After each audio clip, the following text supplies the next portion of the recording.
తెలంగాణ రాష్ట్రంలో జరుగుతున్న ఆర్టీసీ సమ్మెను విచ్ఛిన్నం చేసేటువంటి కుట్ర చేసిన రేవంత్ రెడ్డి ప్రభుత్వం స్వేచ్ఛాయుతంగా ఆర్టీసీ కార్మికులు సమ్మె కూడా చేసుకోనియకుండా వారి యొక్క స్వేచ్ఛను భంగపరుస్తూ పోలీసులను అడ్డుపెట్టి అరాచకాలు సృష్టించడం వల్ల నిన్న నర్సంపేట పట్టణానికి చెందిన నర్సంపేట డిపోలో డ్రైవర్గా పనిచేస్తున్న కోల శంకర్ గౌడ్ పెట్రోల్ పోసుకొని బలవన్మరణానికి పాల్పడడం దురదృష్టకరం.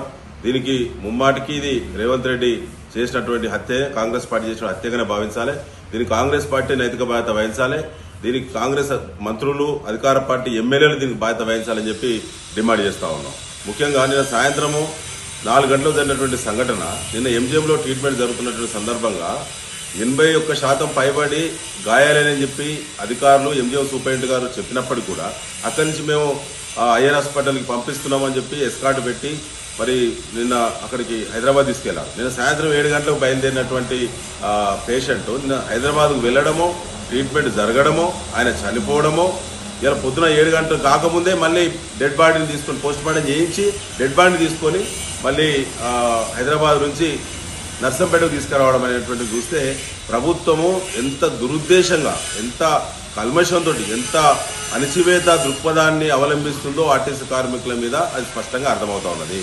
జిల్లా జేఏసీ, ఆర్టీసీ జేఏసీ నాయకులు కనీసం నివాళులు కూడా అర్పించకుండా, వారికి అవకాశం ఇవ్వకుండా ఎక్కడెక్కడ కట్టడి చేసి దొంగదారుల గుండా డెడ్ బాడీ తీసుకొచ్చి నర్సంపేటలో రీచ్ అయ్యే విధంగా 5 ఎస్కార్ట్ వెహికల్స్ పెట్టి ఎస్పీ స్థాయి అధికారిని ఎస్కార్ట్కు ఇన్ఛార్జ్ పెట్టి తీసుకొచ్చే పరిస్థితి వచ్చింది.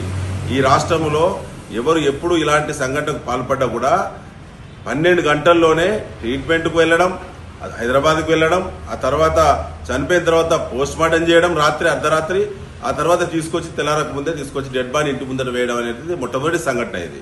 దీనికి పూర్తిగా రేవంత్ రెడ్డి ప్రభుత్వం బాధ్యత వహించాలి. ఆ కుటుంబానికి ₹1 కోటి ఎక్స్గ్రేషియా ప్రభుత్వం ఇవ్వాలి. అదేవిధంగా కుటుంబానికి ప్రభుత్వంలో శాశ్వత ఉద్యోగం కుటుంబానికి కల్పించాలని చెప్పి బీఆర్ఎస్ పార్టీ డిమాండ్ చేస్తా ఉన్నది. దీనికి పూర్తిగా బాధ్యత వహించాల్సిందే ఆర్టీసీ రవాణా శాఖ మంత్రి పొన్నం ప్రభాకర్. వెంటనే రాజీనామా పెట్టాలని చెప్పి కూడా బీఆర్ఎస్ డిమాండ్ చేస్తాం.